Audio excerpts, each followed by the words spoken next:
Dubai world का 20वां सबसे अमीर शहर। पिछले 30 सालों में दुबई ने एक रेगिस्तानी इलाके से एक टूरिस्ट प्लेस में अपने आप को खुद को बदला है। वर्ल्ड के सबसे बड़े बैंकों का हेडक्वार्टर आज दुबई में देखने को मिलता है। आज दुबई टूरिज्म, बिजनेस और फाइनेंशियल सेंटर बन के उभरा है। दुबई में दुनिया की सबसे ऊंची इमारतें और सबसे बड़ा मॉल देखने को मिलता है। दुबई ने कैसे इतनी जल्दी इतनी ऊंचाई को छुआ और किस चीज ने दुबई को आज मिडिल ईस्ट का सबसे डेवलप सिटी बनाया है, आइए जानते हैं इस वीडियो में। साल 1950 के दशक में जब दुबई में तेल की खोज हुई, जिसके बाद दुबई समेत पूरी यूएई की इकोनॉमी तेजी से आगे बढ़ने लगा। हालांकि कुछ समय बाद दुबई के शेख को समझ में आ गया था कि सिर्फ तेल के सहारे लंबे टाइम तक देश को चला पाना मुश्किल है। ज्यादातर लोग यही सोचते हैं कि दुबई की इकोनॉमिक ग्रोथ के पीछे तेल का खोज सबसे बड़ा कारण है। कहीं न कहीं ये बात सही भी है। दुबई में ऑयल और पेट्रोलियम का मिलना दुबई को अमीर बनाने में एक इम्पोर्टेंट रोल प्ले करता है, लेकिन इसके अलावा और भी कई रीजन है जिसने दुबई को इतना अमीर सिटी बनाया है। आज दुबई की जीडीपी में पेट्रोलियम का सिर्फ 1% हिस्सा है।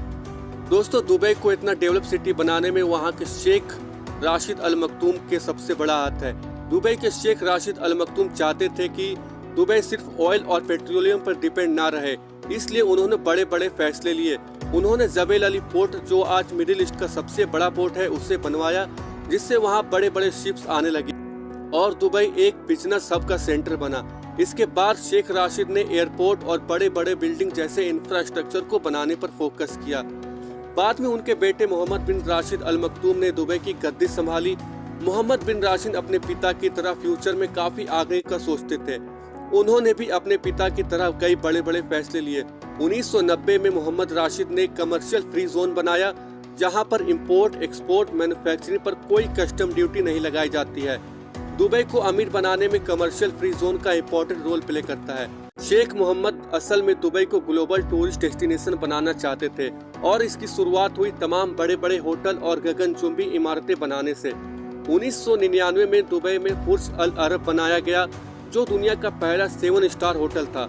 इसके बाद एक दुबई में ढेर सारे लग्जरी होटल बने, जिसमें बुर्ज खलीफा भी एक है। दुनिया भर से लोग यहाँ घूमने के लिए आते हैं। अगर दुबई की टूरिज्म की बात करें तो यहाँ सालाना 20 अरब डॉलर का बिजनेस होता है। दुबई ने बहुत सारे अमीर लोगों और बिजनेसमैन को अट्रैक्ट किया है, क्योंकि यहाँ पर इनकम का कोई टैक्स नहीं दिया जाता। इसलिए बड़े बड़े बिजनेसमैन और रियल एस्टेट डेवलपर्स इस सिटी से अट्रैक्ट हुए हैं। दुबई गवर्नमेंट बिना किसी भेदभाव के यहाँ इन्वेस्ट करने का अपॉर्चुनिटी देता है। चाहे आप किसी भी धर्म और किसी भी कंट्री से हो, आप यहाँ रियल एस्टेट में इन्वेस्ट कर सकते हैं। आज दुबई को अमीर शहर बनाने में 3 important factor real estate, business और टूरिज्म का इम्पोर्टेंट रोल है। दुबई की पूरी इकोनॉमी इसी साइकिल पर चलती है। आज दुबई पूरे मिडिल ईस्ट कंट्रीज में इकोनॉमिक डेवलपमेंट में एक मॉडल बन के निकला है, जो अपनी इकोनॉमिक डिपेंडेंसी ऑयल और पेट्रोलियम से हटाकर बिजनेस और फाइनेंस और टूरिज्म पर ट्रांसफर किया है। यही कारण है कि अबू धाबी, कतर और यहाँ तक कि सऊदी अरब भी अपनी इकोनॉमिक ग्रोथ के लिए दुबई के मॉडल को अपना रहे हैं। तो इस तरह दुबई ने अपने आप को इतना रिच और डेवलप सिटी बनाया है। इसके पीछे कहीं न कहीं वहाँ के लीडर्स का अपना एक हाथ होता है। तो दोस्तों, ये वीडियो आपको कैसा लगा, आप हमें कमेंट में बताएं। वीडियो अच्छा लगा तो प्लीज़ लाइक करें, कमेंट करें और चैनल को जरूर से जरूर सब्सक्राइब करें।